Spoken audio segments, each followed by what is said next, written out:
everybody. I'm Anne Christine Diaz, creativity editor at Ad Age, coming to you from Los Angeles, and welcome to our Creativity Top 5 Live, our favorite time of the week when we look back on the brightest creative moments of the last 7 days. And I'm here with Ishan Sherwood, Associate Creativity Editor in New York, a coast-to-coast version of the Top 5, although, I don't know, it's just the two of us today. Yeah, it's kind of sad. Alex, our associate editor in the UK, is on vacation, enjoying herself and on holiday in the mountains. On holiday, actually, yes, holiday as she would call it. So it's kind of lonely. Who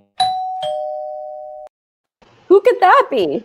Oh my goodness, Eric! Eric Spooner, Ad Age's creative director. Yay! Woo! Thanks for stopping by the Playhouse. Thanks for having me. It's good to see you. you. Talk about ads? Sure.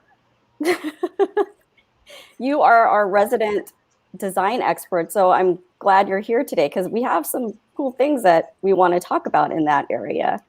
Awesome. I think it's going to be a lot of fun. I'm looking forward to it. Yes, and we can also call you Professor Spooner as well. Since Eric also happens to be a professor at Pratt, so sometimes when he's not doing Ad Age. So we have his expertise on that as well. Yay, Eric. Okay, so let's kick things off with tampons. So there is an eco-friendly tampon brand called Tampon Tribe. It's another subscription service, and they did something really interesting this week. They extended their product line and debuted not panty liners, not maxi pads, but snacks. Tampon Tribe debuted a monthly harvest kale chips, which you can order with your monthly subscription of tampons. And this idea came out of Lab 13, which is the innovation arm of MRM McCann. And the point was to highlight all of the sustainable practices of the company. And the kale chips are actually produced under the same eco-friendly circumstances that the tampons are. So let's take a look at the video promoting it.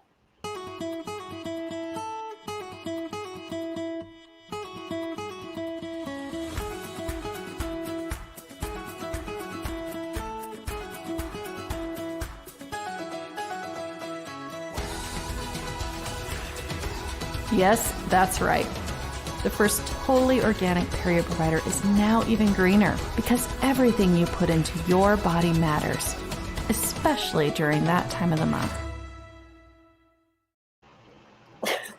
So I thought this was a really interesting idea because this category is getting really crowded. You see, not like you guys would, maybe you guys don't know a lot about this. But right? Yeah. So many products to choose from. I would love some kale chips. Maybe I'll get my wife to switch. But it's an interesting way to promote a tampon brand, a feminine products brand in this category that's getting increasingly crowded.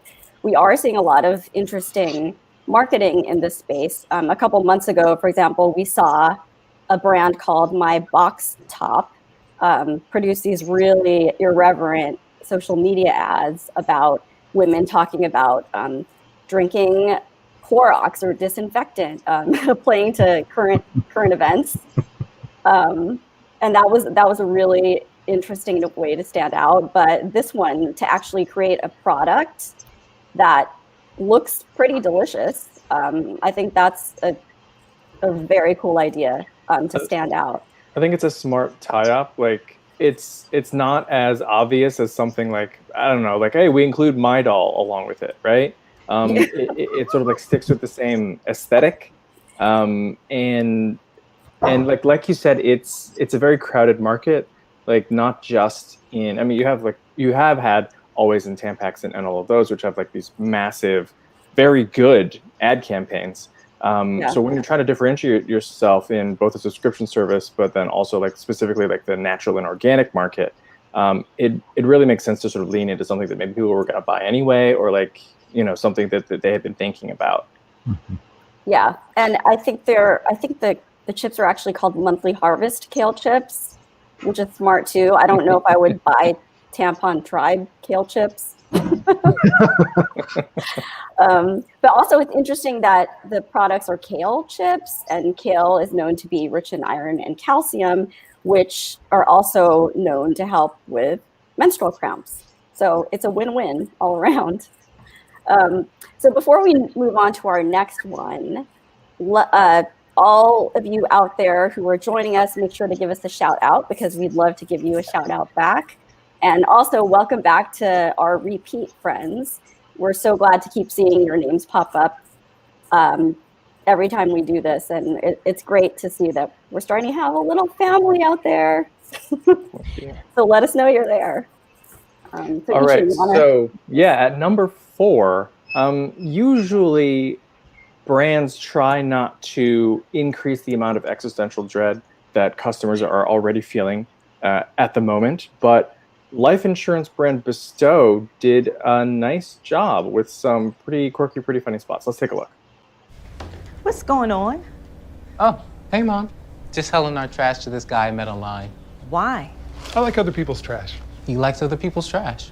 Also, I found out you don't have life insurance, so I'm saving up to pay off your car loans in case you die. But I'm not dead. You will be, though. Someday. He's right. You're going to die someday. Well, thanks for the trash. Looks promising. Bye.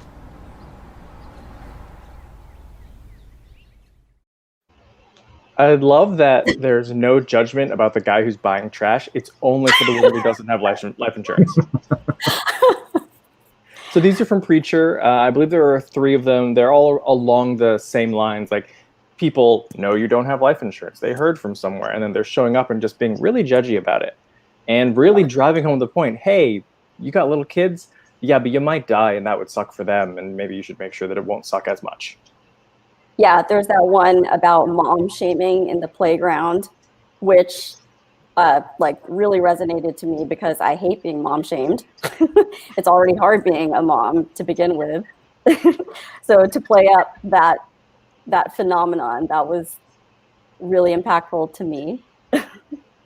And a point that you had made before, Ishan, the fact that this brand is outwardly saying, you're gonna die, so you got to be responsible about taking care of your family. Who does that? You know, it's so real, and it's refreshing in its realness. And I just fully enjoyed these. These were fun. Yeah, I think the authenticity of these ads is actually part of what makes them work, right? Like, they're very funny, they're very clever, but it's about something that we don't really want to talk about. We're all very uncomfortable. It's our private business, whatever. And here it is. It's just out. We're going to have this conversation. Yeah. I kind of feel like a year ago, this kind of ad wouldn't be possible, but now we're sort of living in a time when we're sort of steeped in the fact, like, confronted with our immortality. And so it is actually kind of, like Anne, you said, refreshing change to make it a little bit funny, because it's always there no matter what. Yeah. And the Adrienne Pasquarelli, our reporter who wrote this, she talked about how this category is getting a lot of attention right now. There's so much interest because of COVID. And to introduce that lightness in these ads in the midst of all this darkness was also a very smart thing, like you say. So before we move on to our next one, we have some shout outs. Ishan, you want to? Yeah. Hey, everyone. All right. So we got Jesse from Kansas, Todd from California, Julian from New York, Diana from Texas, Bruna from Brazil, Trish from Michigan, Andrea from Brazil, and Leah from Switzerland. Hey, everyone. Hey, guys. Thanks for joining us. And now we present Professor Eric Spooner, who will talk about a couple other fantastic things we loved. So there's 2 items that we're putting here at number 3 that we're super excited about. Both New York Magazine and Time this week came out with these extraordinary cover treatments about voting. So I'm going to kick off here with New York. There are 4 different covers that are covered with 48 stickers, each commissioned by New York from an artist. People like Barbara Kruger, Catherine Bernhardt, Shepard Fairey, our friends Jennifer Kynan and Bobby C. Martin Jr. at Champions Design, Stephen Powers, Duke Riley, Marilyn Minter, Shapong Zhu. I mean, there's some really great people with some great work on this set of covers. And these, you know, I was thinking a lot about this yesterday because I'm so excited to get my copy of New York in the mail to see which stickers I'm going to have. The New York City voting sticker was something that was commissioned several years ago as a big contest. And it kind of felt like a letdown at the time, like, oh, this is where we landed. And so then to see New York sort of pick that baton up and carry it forward in a year when voting is so important just felt super refreshing and super fun. And the work is awesome. And then following right hot on the heels of that, we have Time coming out this week as well with a Shepard Fairey cover. So Shepard Fairey hitting us twice in the same week with a voting message, where they have very boldly taken their iconic name off of the cover, leaving only the red border and this beautiful image from Shepard Fairey of a, I don't know if he uses the word defiant, but she feels like a bit of a defiant subject, kind of leading the way forward. She's going to exercise her right to vote. And I think these are super powerful messages at the moment. And I don't know that we've seen this kind of a coordinated get out the vote effort in sort of earned media terms or in organic terms or whatever, you know, advertising terms we want to talk about, not paid and not like a PSA. These are just organizations going, we've got to get people to vote. So it's cool. Great work. Yeah. That's an interesting point too. It's not just media, it's everybody. It's marketers. Like you open your email from the last retailer you bought something from online, and the first message you see is get out and vote. It's ubiquitous. It's everywhere. But these covers were so fantastic. The interactivity of the stickers, it's like stickers, you know, it's like when you get a coloring book and it's not just a coloring book, but it also comes with stickers, you know. Have you ever seen anything like that? I mean, we've seen stuff. We've seen like magazine covers with content, like digital content on them, like they play videos or something. But when I also sort of like, when I saw the stickers, the other thing that I immediately remembered was like, I had this flashback to my early aughts life where I was super obsessed with interior design, and Domino was something that I kept around. And Domino used to have a page inside of the magazine that was like all stickers. You would pick, they were like Post-it flags. You would peel them off and you'd stick them on a page to like remember a great idea or whatever. And that felt like a really good and interesting and interactive use of a magazine back then. But, you know, in thinking about it, like, I think it was probably sponsored by 3M or Post-its or something to like, here, remember us and our message. And this is just so much purer. And it's creativity really exercising at a moment when I feel like between the COVID-19 crisis, the fact that we're all sort of living very in a public way our interior lives through everybody zooming into everyone else's houses all the time, like it's a really great way for us to just activate everyone to do the thing that they need to do to exercise their democratic rights.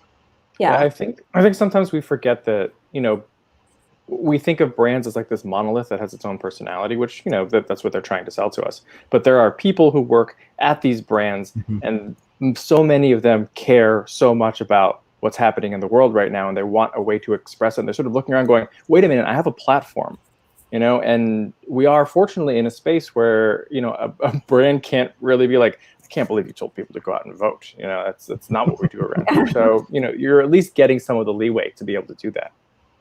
Eric, is there a particular set of the New York stickers that you're really hoping that you get? Well, I'm really torn because there's so much stuff here. I mean, on the one hand, like I have certain stickers that I really love that I would like to like just put on my bag and on my shirt and whatever and wear around. But I mean, I also think of this as like an opportunity to collect little miniature pieces of contemporary art. Because, totally, you know, how many times are we going to have Cindy Shermans and Barbara Krugers and Hank Willis Thomas's and Amy Sherald's made available to us? Like, you know, the only time I've ever seen an Amy Sherald painting in person was going to the National Gallery and seeing her Obama portrait. Like this is a real opportunity for people to own. And yeah, okay, it's not fine art. It's not, the provenance is from a 4-color offset press somewhere, probably in New Jersey, but like it's still an awesome piece of original creativity that you can have and keep. So Yeah. I kind of want to go out to the newsstand, not that there are many of those left anymore, and buy all the ones I don't have. And I mean, maybe, speaking of marketing, right? Like, yeah, like it, Oh, totally. this is a That great way to get people to go out and do the whole collectible cover thing, which Mhm. used to be its own special magazine like feature that people would do, and it it wore off over time, and of course the newsstand doesn't work the same way anymore. But Yeah. Remember when Supreme did the New York Post cover yes, and those all sold out? Like I'm seeing that potential here. I actually went online to look at some of the social media around it, and people were saying, "Oh, I got to get that cause sticker before it runs out." And like you could see people are kind of raring, chomping at the bit to sell their covers on eBay or something like that. yeah, for sure. But with Shepard Fairey too. It's nice to see him back again for this election. This isn't, he's the artist behind the Obama cover or the Obama poster, for example, that went super viral. So it's great to see him back again with his color scheme, but yet a completely different sort of portrait. And also just the choice of subject, like there's so much to dig into there. It's an Asian American woman. It appears to be with a mask. So you could read so much into that given what's going on. So I just love how it's so nuanced in that way. Yeah, and it's lovely to see something super iconic like that. I mean, his work was about sort of a heroism with Obama when it was the Hope poster. And here we're going from hope to vote, and it's still very much a heroic image, but even the gaze has moved, like we're up closer to her eye level. And she is made, like this everyday person is made important. And I think that's a really great message for everyone right now. Yeah. And I guess this was the first time Time actually didn't use its own logo, right? In 100 Yes, years. that's right. It's the first time they've ever taken their logo off. I mean, they technically nestled it down near her ears, but yeah, like it's not, you're not going to see the Time magazine logo from the newsstand. It's going to be Vote that you're going to see, which is a great thing for them to do. Yeah. But yeah, thank you to both New York and Time Magazine, who are known for their great covers. They continue to do that work. So before we move on to the next one, we have more shout outs. Darren from Oregon, Mohammed from Bangladesh, Veki from Indonesia, Brad from California, Ilir from New York, Antonio from Mexico, Sonia from India, and Raphael from Canada. Hey guys. So for number 2, we have another from the world of design. So this week, the New York MTA unveiled a rethink of its subway map, which has such a storied creative history. There was a 1972 design from Italian designer Massimo Vignelli that got, which is elegant, beautiful, so much praise in the design community. But detractors said that it was highly inaccurate and not helpful because of that. So an upgrade of that from designer Michael Hertz brought more information to the design, but then also dispensed with the beauty and cleanness of the Vignelli map. So Work & Co., the New York MTA tapped agency Work & Co. to rethink the subway map for the modern day. And Eric, you want to tell us a little bit about that? Sure. So this really beautiful execution definitely pulls on the Vignelli ideas of diagrammatic subway lines on a map. But what's interesting here from Work & Co. is, first of all, this is a purely digital map. There's nothing that's been printed as a part of this. And so what you get to do is sort of take the diagrammatic, which is very useful if you're trying to get someplace and figure out where you can transfer trains, or what station am I in right now, or when is the next train coming, and where is it going to come from. And they've merged it with the geographic accuracy that we have come to know, well, accuracy in air quotes, that we've come to know from the Michael Hertz version of the current MTA map. So what they've been able to do is use technology to make it possible so that you get the geographic outlines of New York City. You can sort of see where the parks are and how far away stations might be from each other. But you can also zoom in, and as you zoom in, the layers of information become much clearer and more nuanced. So you go from single lines of sort of what we call trunk lines in New York, like green or yellow or red. And then you can zoom in and see, well, actually in the red, there's the 1 and the 2 and the 3 train. And on the yellow, there's like 4 different lines. And it allows for someone to be able to very quickly and easily see when they're zoomed in, like, I can make a transfer from here to here, and I can do that in 2 stations. So it's just really great. The other piece of information that I think is really nice for a lot of writers, that's very confusing for people who are not from New York, is the change in the map over time. The challenge with the subway map as it's printed is that you have to communicate both where transfers are, sort of the above ground geography, and what happens to all of that at night. Because at night, the trains run on a different schedule. Yeah. And so now Working Coast put all of that together, and they've used the tech to help us really make that clear. And I think it's, you know, my initial reaction when I saw this was, this could have easily become a monster map. Vignelli very famously called Michael Hertz's map the mongrel. And yeah, I mean, he was not short of opinions, that guy. And I think this could have easily fallen in that category. And yet what Work & Co did was, in fact, take the very best of everything and make an absolutely beautiful experience for everyone who needs to access the map on a much more contemporary platform. I mean, how many of us walk into a subway station and go immediately looking for those maps and can't find one? Yeah. You know, today we all have a phone in our pocket. We can all go to map.mta.info and see the map now. Yeah, and the story of this design was really beautifully communicated in a short documentary film from Gary Hustwit, who we know is behind some extraordinary documentaries on design, like Helvetica. Mm-hmm. And I don't know if we can play a little bit of that, but it's really fascinating, and it does communicate how Work & Co's design brings the best of those 2 worlds together. Yeah, and you can see we're watching a little piece of the documentary now. One of the things that I loved about this particular film was the way that Gary was able to very effectively integrate the subway experience, like the lived subway experience of going underground, getting on a train, watching them come in and out, the noise, with these very beautiful images and great design consideration and engagement from the people that were making the work. Yes. Also, I love the clip from the Warriors, like with the Warriors looking at the subway map and saying, "Oh, these don't, like, you don't learn anything from these anyway."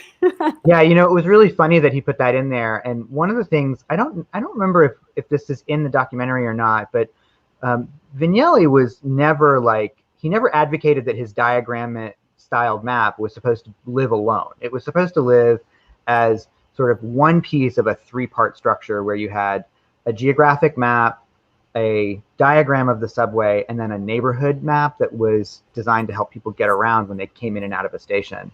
And so the MTA just didn't ever do the other 2 parts. And that's part of where a lot of that criticism came from, of course. But I think what's really nice about the work that was executed here is that we no longer live in a world where we have to have 3 different pieces of paper telling us how to get to one place. We can now just use the screens and the experience of touch to zoom in and out and to move around to figure out, like, how do I get this this trip from my house to my office or wherever it is I'm supposed to go. Yeah, it's an intuitive interface, partly because we have all gotten used to things like Google Maps, where, you know, you're zooming in, you're like, okay, I can see the satellite view, I can switch to, you know, more abstract view, and as I zoom in, I get more and different information.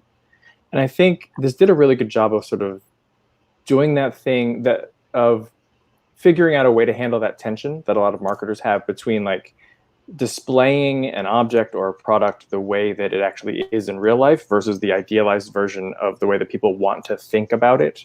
I mean, you look at the MTA and the design of it is a garbage fire because it was two separate companies that were competing against each other and didn't want you to get on the other person's train, right? So, but that's the reality of the situation, and to display it in the way that it actually is means like a crazy mess. So it's a big task to really make it also usable.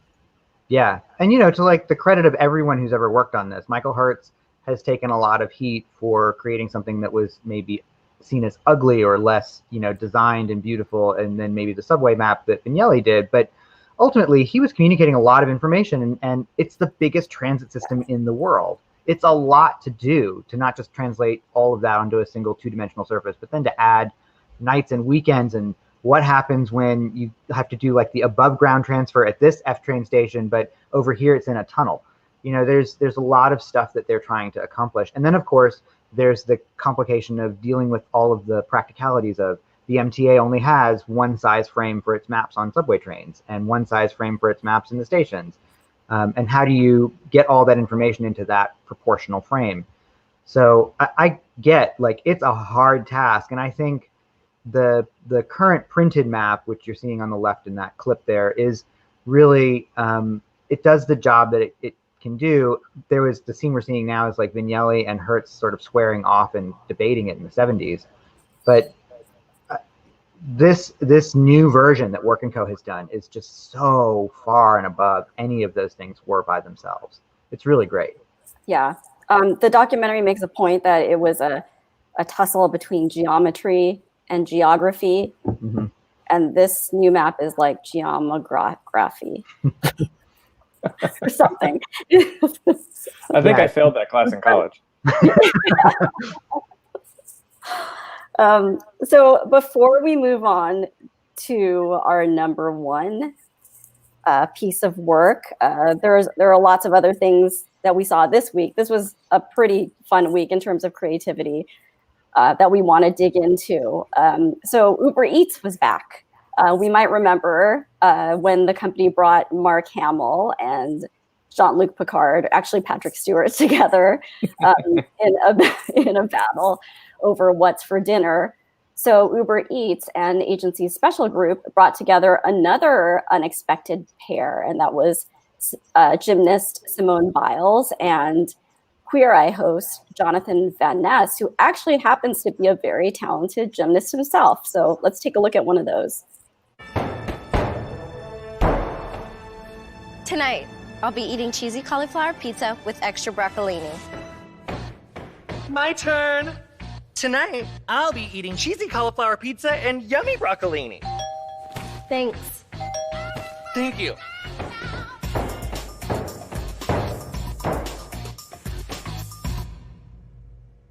Is that my leotard? No. Yes. You can keep it.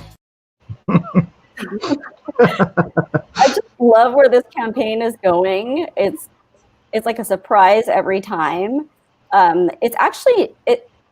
This isn't new. Uber Eats has actually been doing this around the globe. It's done it in Japan and Australia or New Zealand, I believe, with other big pop culture stars. So it's a great platform, and it's so entertaining. And it's interesting that this time around, Jonathan Van Ness and Simone Biles, they're not foes. They actually kind of love each other throughout this series, whereas it was this big fight with Patrick Stewart and Mark Hamill. So they changed it up a bit, but they still managed to keep it entertaining.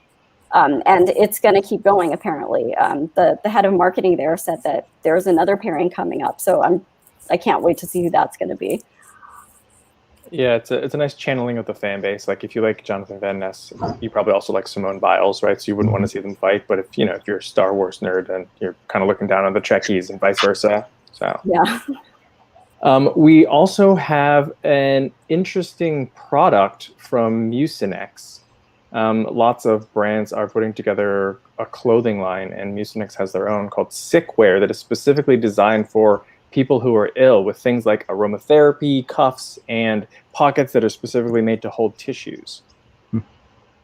Our Zimono, which is a really great kimono jacket that has some great trapunto stitching. It has pockets for your tissues, as well as a neck pillow and an eye mask with a ponytail opening in the back so that you can be comfortable while you're lounging or sleeping. The slump suit is basically a jumpsuit, but it's got all these other features kind of under the hood. We realized we could put a sort of waist zipper on it so that you could actually go to the bathroom without having to take off the whole thing. And we added a tissue pocket so that you can actually just pull out the tissues whenever you need it. The feel-good hood, I wanted it to be super cozy, kind of like a stretchy blanket. And we actually have an aromatherapy pocket on the sleeve. The hoodie is an essential when you're sick, but how could we make this hoodie kind of mixing this art and science? And we thought about making the hoodie into like a built-in pillow. You also have a pull-down eye mask. And then we have a zipper that goes around so you can take it off and actually just wear the hoodie as just a sweatshirt. These garments are meant to be gender fluid, something that you could wear, your partner could wear. This whole collection is something that you will want to reach for when you're sick, but it's also something you're going to definitely want to wear out when you're not. Okay, I love how they were so super serious about this. Like they could have gone goofy, like all the, for example, fast food wardrobes that we've seen, but they went all out. They went with designer Stephen Allen and the great Eros's Christina Viviani, and then the video itself, it's like a real fashion video. But it's still got the booger mascot. Mr. Mucus, but you know, he's not like splashed on the front. He's this cute little embroidered guy like in the corner, just like Lacoste alligator. He's like giving Lacoste alligator a run for his money. So Mucinex, if you can just send them to us next week, we'll do them in loungewear. Yeah, yes. We'll do our next episode in booger wear, or actually sick wear. I kept calling it mucus wear. Diseasel. What's interesting, I wanted to see like if maybe I could buy one of these the hoodies or jumpsuits, but they're all sold out. They're gone. Makes sense. Makes perfect sense. Yeah. And then lastly, It'll be the next Polo Pony. What? It'll be the next Polo Pony. Yeah.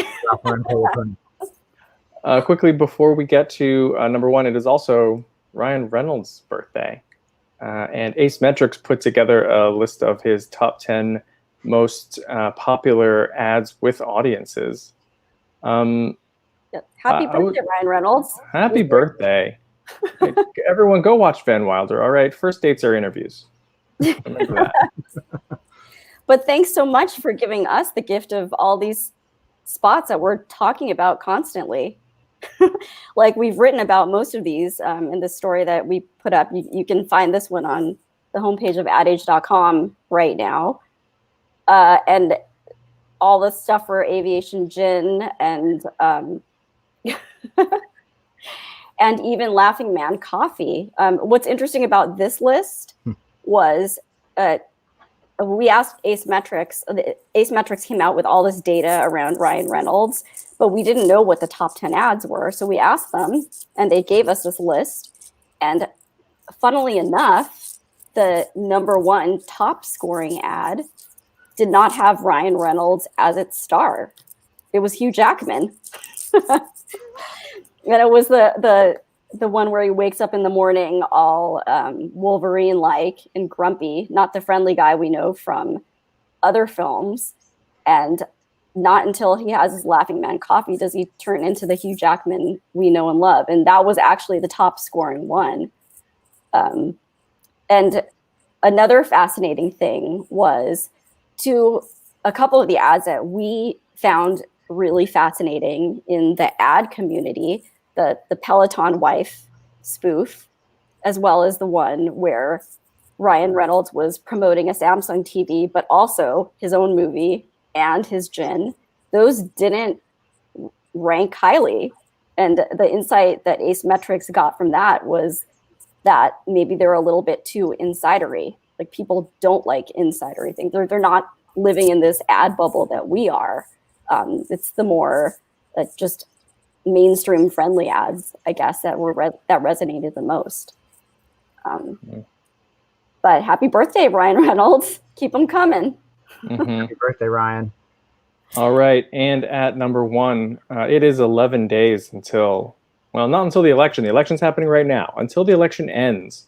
And we've got a political spot. Last week, we asked you to try to send us in some ads that maybe like weren't Lincoln Project or that weren't like very obviously pro-Biden, because we were looking for, some sort of creativity from the right. This is not that. This is creativity from straight down the middle. 2 candidates in the Utah governor's race aren't terrible to each other, which is sort of a new thing in politics right now. So let's take a look at it. I'm Chris Peterson. And I'm Spencer Cox. We are currently in the final days of campaigning against each other to be your next governor. And while I think you should vote for me... Yeah, but really you should vote for me. There are some things we both agree on. We can debate issues without degrading each other's character. We can disagree without hating each other. And win or lose in Utah, we work together. So let's show the country that there's a better way. My name's Chris Peterson. And I'm Spencer Cox. And we approve this message. Oh my God, this was like the ad that we've been looking for waiting for so long. It's like our Godot has come knocking on the door. Yeah, they disagree on almost everything in terms of the issues. Cox is still a Trump supporter, and Peterson is like a centrist Democrat. It helps that this is in Utah, where you already have a populace that doesn't take well to mudslinging. Neither of them has very obvious political scandals for the other to mine. But there is a tie-in to the ad world here. This ad was done by Salt Lake City agency Boncom, which is run by Andrew Bagley, who is the brother of Wyden and Kennedy's Jason Bagley. Yes, and so apparently advertising runs in the family, and we actually reached out to them, and they're competitive but also very supportive of each other. Kind of like these candidates. Exactly. And you make an interesting point that it's happening in a market where it kind of can safely happen, but the message got picked up by so many outlets and across the country. It was on the Today Show. So it was just really refreshing that happened. And it's a message or a lesson for all that political advertising doesn't have to be so contentious. It's kind of this reminder that we're humans, that we're people, and that, we do want a better world, and that world is possible in this ad right here. I think also it'd be a lot harder in a very close race. I think Cox is up 24 points. So there's basically no chance that Peterson is going to win. So it's easier for Cox to be like, come on, and I'll give you airtime and promote a thing that you're in on my Twitter. And also Peterson has nothing to lose either, right? It just gets him more exposure, and now it's both of them. It would be hilarious if the exposure on the Today Show sees a bunch of donations to both of these campaigns, and it suddenly becomes a big money campaign. I don't think that'll happen, but. And it was great that it came from Cox's side. Like we said, we were looking for innovative ideas to come, from Republican candidates, because I don't know why we're seeing this lack of creativity on that side. We do see plenty of creativity supporting Biden, supporting the liberal side. I guess creatives tend to skew liberal, but I know creativity is out there no matter who you support. So we still want to see that those ideas coming from both sides. But yeah, even though the execution of the ad itself wasn't anything to speak of creatively, craft-wise, the idea was just so standout. And to me, it was the most surprising idea of the week. Yeah, it existing is probably even more important than the actual copy. Yes. But thank you so much to everybody for joining us this week. It's always great to catch up with you or to look back on the week with all of you. But before we go, and thanks Eric for joining us as well. That was anytime. It was great to be so here. informative. We should have you as a regular. I'll come back anytime you ask, Anne. We hope to have you back soon. Awesome. But before we go, there was also another big news story that hit at the very beginning of the week, or maybe it was the weekend. Max in the background, I don't know if you could pull that up. Anyway, it has to do with a CNN contributor named Jeffrey Toobin. We all know that story. So before we part with you, we just want to share with you one last cautionary reminder that we got from Pornhub earlier this month. So we'll play that for you. Yes. Well, before we play that for you, have a great weekend, everybody. Bye. Bye. Bye. Can I actually hop on this call since I'm not on this account? No problem. Okay, Go ahead, Sean. Sure. Let's just start off with January 2020. Now, consumer spending is up. If you look at the graph right below. What page are we on? I'm sorry, we're on page 12, the second graph from the top. Okay. Danielle, turn your camera off. All right. So if you look, we're 0.15% higher than 2019. We started this quarter off at 2.75%. Holy shit. Daniel. God. I don't think he's Daniel. January. Can you do that for us? Daniel. Daniel. Call Mika. Oh my God. You call Daniel on his cell. Call Daniel on his cell. How do we turn this feed off? Wow. We can't. Oh, hell no. Daniel. Oh my God. Daniel is the host. Holy shit. Oh my God. Oh. Yes. Daniel. No, this is too much. Oh my God. This is great.